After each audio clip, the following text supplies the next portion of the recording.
Hello, I'm Matt. And I'm Karen. Welcome to Live Interactive English. Today we're looking at part 1 of some history and facts surrounding sign language. That's an interesting topic. Do you know anything about sign language, Matt? You know, I do know a little bit about sign language because actually both of my father's parents, so my grandfather and grandmother, were both deaf and used sign language to talk. Really? So I guess you probably know how to communicate using sign language as well, right? I know a few things. I was pretty young, so I know some things that maybe children would know mostly. Okay, well, can you kind of show us a few words and maybe we can guess what you're trying to say? I mean, it can't be that hard, right? I don't think so. Let's see. This one's an easy one, I think. Playing on the swing? Not quite. Okay, Another guess? Don't tell me. I'm eating something with chopsticks? I don't know. It does kind of look like that. It's dance, to dance. Really? So it's a person dancing. Okay, so that means dance in sign language. Okay, can you show me another one? Okay, let's see. How about this one? This one, okay, I guess it's not as easy as I thought it would be. This would be to work in a factory. You see the letter here? So we got a letter. Okay, that's a letter C. That's right. Okay. So C is for cookie? Not quite. C is for coffee. So this is an old style coffee grinder. Oh. And the C. So this is coffee. That's so if right. I want some coffee, then I would go like this. Yes. Can you show us one last one? Okay, let's see. So this one. I'm working out. I'm doing some finger exercise. I don't know. Well, as a kid, I loved to drink milk. So whenever I wanted to ask my grandmother to get me a glass of milk, I would do this. Really? Yes, so like that milking means the cow. Oh, I get it. Okay, that makes a lot of sense. I'm so glad you're here today because I'm sure you can share a lot of things about sign language with everybody. Yeah, I hope I can. All right. You can see more about sign language in the article. Let's go.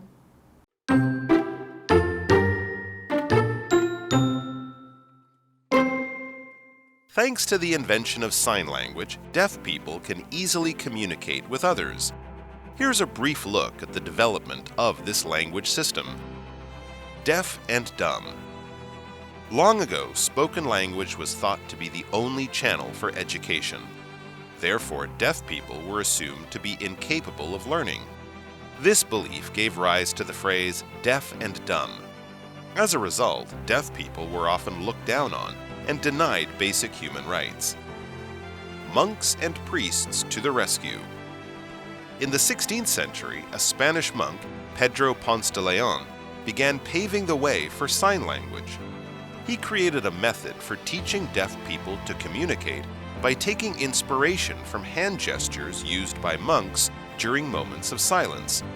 Later, the Spanish priest Juan Pablo Bonet improved on this system by assigning individual hand shapes to different speech sounds.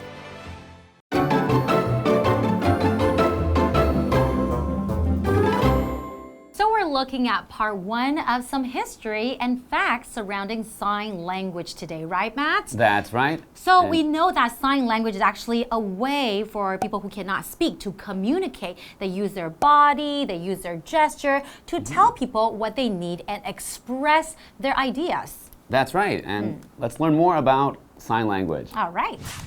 Thanks to the invention of sign language, deaf people can easily communicate with others. Here's a brief look at the development of this language system. So there's actually a language system, right? Sign language is a language system. Because without it, I guess it would be very difficult to communicate. And we all know communication between people is very, very important. That's right. I imagine before the invention, people have to write down everything. Exactly. And that takes a long time. Okay, let's continue. Deaf and dumb. Long ago, spoken language was thought to be the only channel for education. Therefore, deaf people were assumed to be incapable of learning.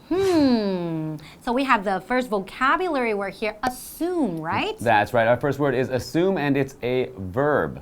So assume means to think that something is true without really knowing the facts. So just if maybe I see that there's dark clouds in the sky, I might assume that it's going to rain. But it's probably not going to happen. Or I just don't know. Maybe it will, maybe it won't. That's right. So our example sentence, Miko assumed that Lee had to work Friday night, so she didn't invite him to her party. So she didn't check with him first. She just assumed, right? Right. So long ago, people assumed that, like deaf people could not really communicate. That's right. And if they can't communicate, they couldn't learn. Exactly. At least that's what people assume. And that's definitely not true.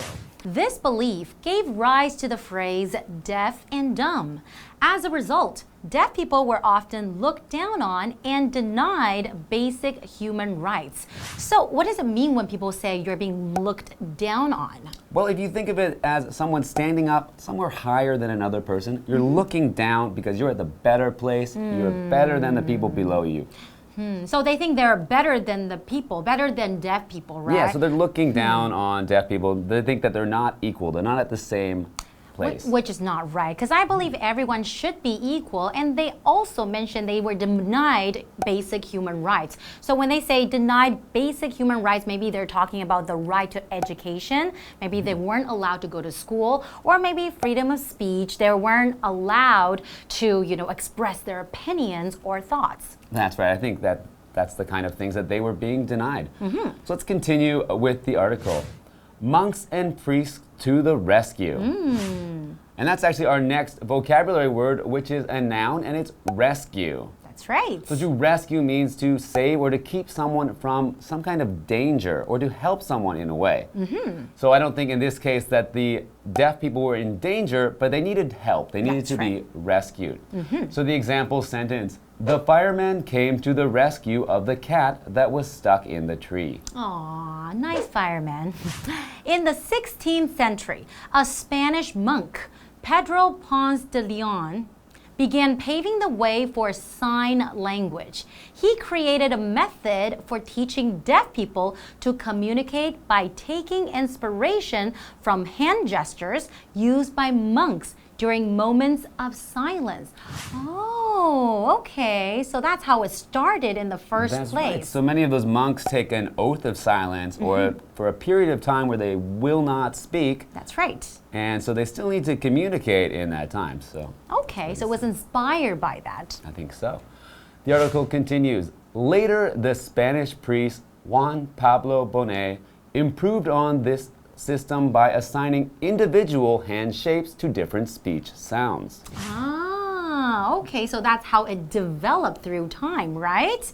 Okay, and assign is our next vocabulary word, and that is a verb. So to assign something, basically just give someone a task or a job. So for example, the teacher could assign you some homework, or that could be called an assignment too. Or maybe your boss could assign you a job that you need to complete or you need to finish. So in our example sentence, it says the company assigns an employee number to each of its workers. Okay, that means to give everybody their numbers, right? That's right. So in that case, he assigned each symbol to a certain sound. So that's a very interesting way to communicate. And I think that's definitely very clever and very smart. Okay, well, let's take a short break and we will be right back.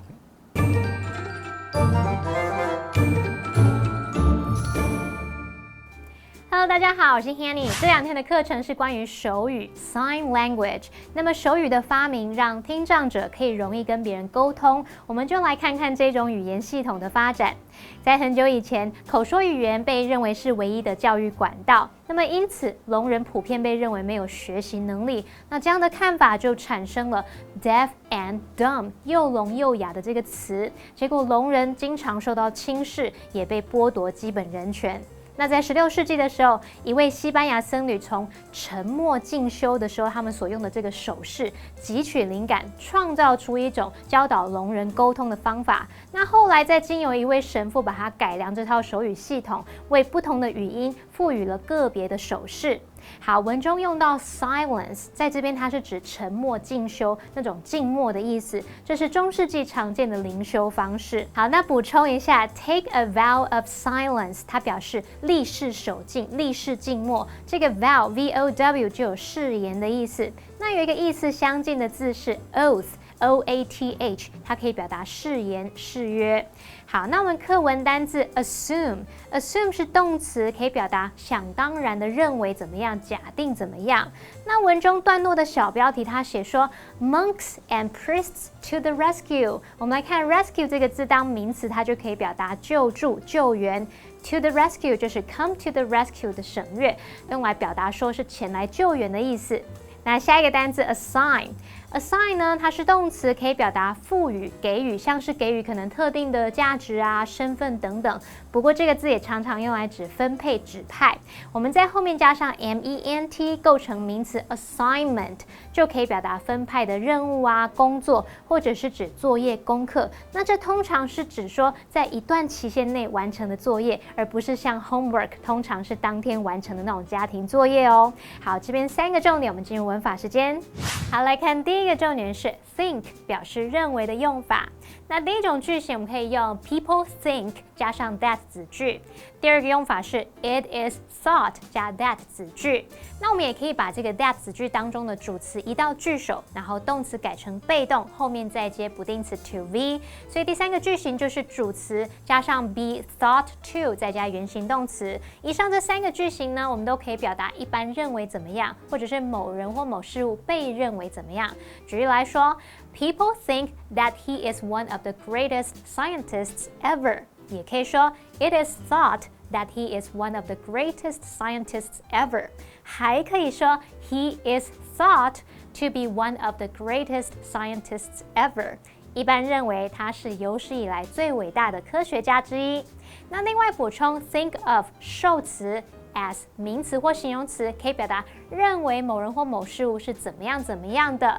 你也可以用 consider 受词 to be 名词或形容词来表达相同的意思。那其中的 to be 可以省略。举例来说 ，He thinks of himself as a talented artist。也可以说 He considers himself a talented artist。他认为自己是个才华洋溢的艺术家。第二个重点是 take 或是 draw。Inspiration from 是表达从什么来汲取灵感。Inspiration 在这边意思是灵感或是启发。例如 The writer often draws inspiration from her personal experiences and observations。那位作家经常从自己的个人经验和观察当中来汲取灵感。第3个介绍分词片语的用法。我们的形容词子句呢，可以简化为分词片语，用来修饰先行词。那简化的步骤就是先省略主格关系代名词，把后方的动词改分词。如果是主动中，现在分词 VING； 被动中，过去分词 PP。举例来说 ，Dana is looking at a portrait that was painted by a local artist。Dana 正在看一幅由当地画家所画的肖像。那句中的 that was painted by a local artist， 这是形容词子句。这个 that was painted 就可以简化成 painted， 句子就会变成 Dana is looking at a portrait painted by a local artist。接着回到课文中。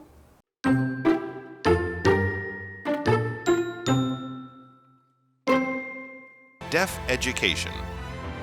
About 2 centuries later, a French priest, Charles Michel de l'Épée, established the first school for deaf children. Known as the Father of the Deaf, de l'Épée further developed sign language by adding grammatical elements and creating a sign language dictionary. In 1815, American Thomas Hopkins Gallaudet traveled to France to learn de l'Épée's system. His efforts eventually led to the establishment of American Sign Language, ASL.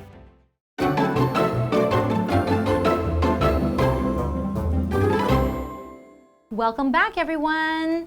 So we're learning about sign language, right? That's right, and we're learning about how sign language was developed and how deaf people began to communicate. And that's a very important step for them. Okay, let's continue. Okay, the article begins. Deaf education.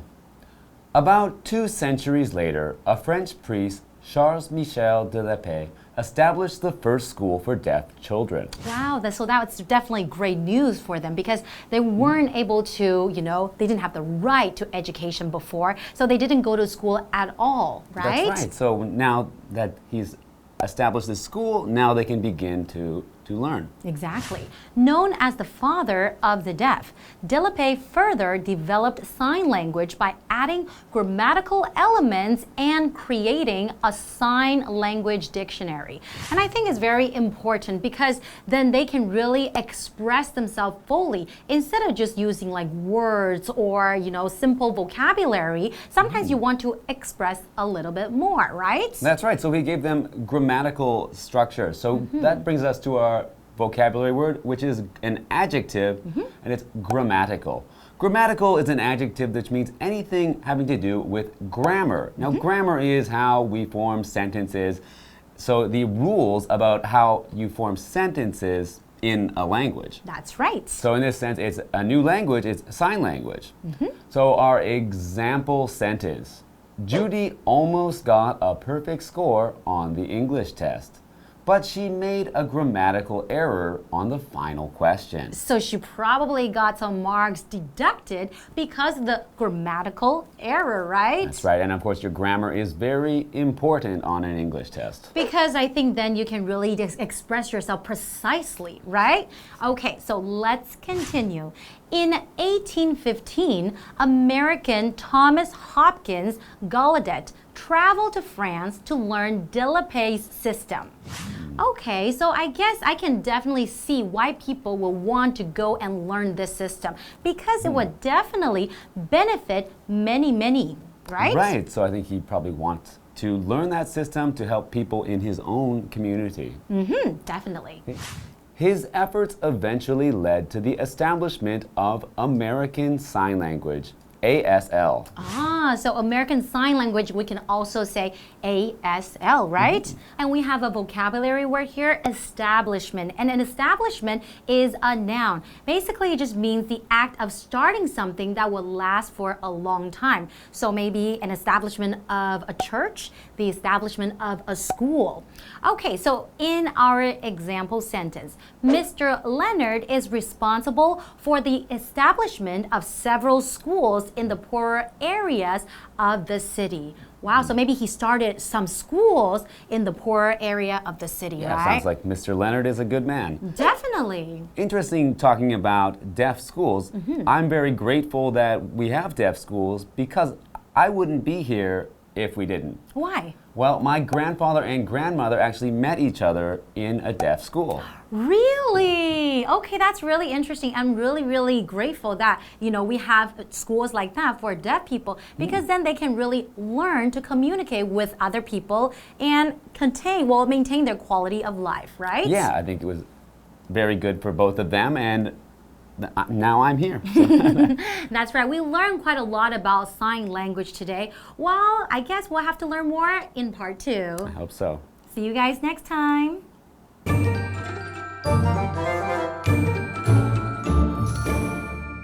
好，那接着大约在2个世纪之后，一位法国神父设立了第一所的听障儿童学校。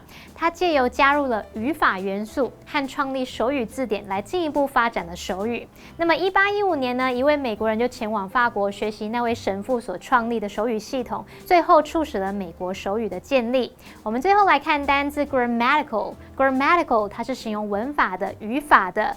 那么我们知道 grammar， 那就有它文法、语法的意思咯。这时候它是名词。好，例句提到说 Judy 在最后一道题目犯了一个文法错误，她可能就被扣分，然后没有拿到满分嘛。Karen 老师这时候用到 deduct 这个字 ，D-E-D-U-C-T 这个动词表示扣除的意思。老师也有提到说，学好文法你才能精准的表达。老师用到 precisely，P-R-E-C-I-S-E-L-Y，precisely 可以表达精准的、精确的。下一个单字 establishment。它是名词，表示创立、建立。那它的动词就是 establish， 来表达创立、建立。好，那么以上是今天的讲解，同学别走开，马上回来哦。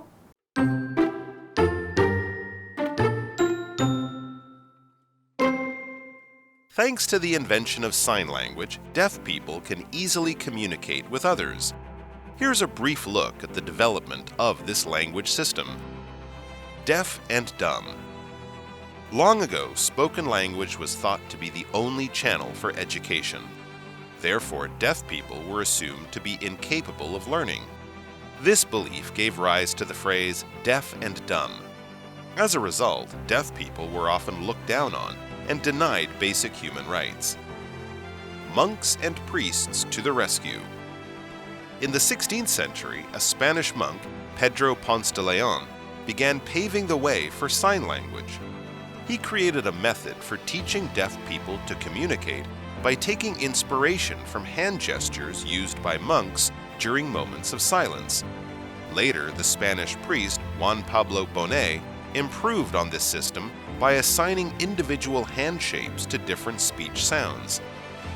Deaf education. About 2 centuries later, a French priest, Charles Michel de l'Épée, established the first school for deaf children.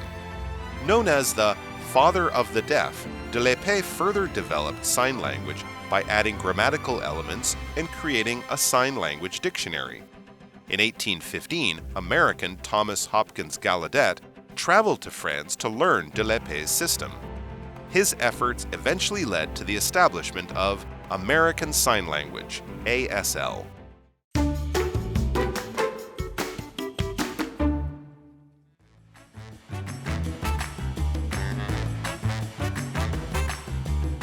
Hey everyone, I'm Jamie. Hey everybody, I am Shane. And today we're playing Word Jot, which is a game where we have 3 cards and they have words on them that we have not seen yet, and we're going to work them into a casual conversation. Are you ready? I am ready. All right, why don't you start? Okay, then I will begin. Okay, I'm just upside down. Okay, so do you know that like when you're in school, you have a lot of homework, right? Yeah, that's probably the worst thing about school is doing homework. Well, that and tests. Yeah, I remember when I was in school, the worst thing was when I would be assigned like a homework assignment in each class, but you feel like the other class has no idea that you have so much homework. So getting assigned one in one class, you get assigned in all classes. How are you going to finish all of that? How would you finish all of them? know. I think, during those times it was very, very stressful. I remember sometimes people would like pull all-nighters, they wouldn't sleep, and they wouldn't eat right. But I think, honestly, during those times, there were a few things that really helped us, right? Sometimes there were some very helpful teachers who would be willing to, tell us we could turn in our homework later and stuff like that. But also, I think, really, something that was really helpful was energy drinks. Energy drinks to the rescue. Wow, yeah. So I didn't really drink a lot of energy drinks when I was a kid because I had a lot of energy, I think, because you're young. Now I have to drink a lot of energy drinks just to get through the day. Caffeine, I need it, right, to get going. You would assume, since I look so young and handsome, that I am young, but actually I'm pretty old. Oh, well, still very old and handsome. So, so very wonderful. But yeah, speaking of where to buy energy drinks, right? You can buy them at a lot of places, right? You can just buy it at the grocery store or even at convenience stores, right? I really think, honestly, convenience stores are just so convenient, right? You can just buy anything you want there. I really think places like 7-Eleven or Family Mart, those places are just really some fine establishments. Wow, yes. Yes, I think 7-Eleven is a very fine establishment. So anyway, we were talking about school earlier, right? Yeah. And one of the things about school... Shake that. Okay. So anyway, so we're talking about school. In school, I would have a lot of homework assignments, right? And I was really good at, surprisingly, like math and geometry, chemistry, those things I was really good at. But when it came to writing and things like the fine arts, like especially like, I can never figure out what's grammatical. So when I'm like trying to think of like the right way to say something, it just escapes me. So being grammatical is my weakness. If I were a superhero, and like the person I had to fight, I had to fight like Grammatico. like the grammatical superhero? Does that make sense? I guess. I don't know what I'm talking about. Oh. Okay, anyway. It's okay. But I think, yeah, most of us, we have subjects that we're strong, like we feel very confident about, and some are really weak, But I consider math to be my strongest subject. Oh, okay, so math? I was good at math too. Oh, really? Yeah, Oh, just no grammar.